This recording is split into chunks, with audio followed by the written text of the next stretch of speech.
বেশ কিছুদিন পর্যন্ত আমরা আসলে মাঠ পর্যায়ে তেমন দেখিনি, আবার আপনারা রাস্তায় নেমেছেন, আসলে না না, বেশ কিছুদিন ছিলাম না এরকম না, হয়তোবা জনসংখ্যা কম ছিল, লোকজন কম ছিল, কারণ আমাদের অবস্থান কর্মসূচি সেখানে 30 জন 20 জন এরকম ছিল।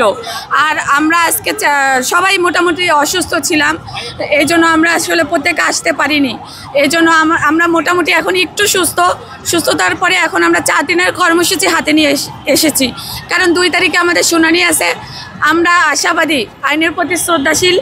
এই 3টা মন্ত্রণালয়, তার মধ্যে আইন মন্ত্রণালয় আমাদের সুপারিশ প্রাপ্ত করার জন্য অনুমতি দিয়েছেন, সেখানে আইনি কোনো জটিলতা থাকার কথা না। এই জন্য আমরা আশাবাদী, বর্তমান সরকার আমাদের সুপারিশ প্রাপ্ত করেছেন এবং 2 তারিখে বর্তমান সরকারই আমাদের নিয়োগপত্র হাতে দিয়ে আমাদের বাসায় ফিরে যাওয়ার সুযোগ করে দিবেন। কারণ আপনারা সবাই জানেন সামনে একটা রমজান মাস, এখানে প্রত্যেকেই মুসলিম ধর্মাবলম্বী। তো এই রমজান মাসে এইভাবে যদি আমরা স্লোগান দেই, রাজপথে থাকি, আমরা আসলে থাকা সম্ভব না। কিন্তু যদি আমাদের বিষয়টা সমাধান না হয়, আমরা রাজপথ ছাড়ব না, এভাবে আমাদের কার্যক্রম চালিয়ে যাব।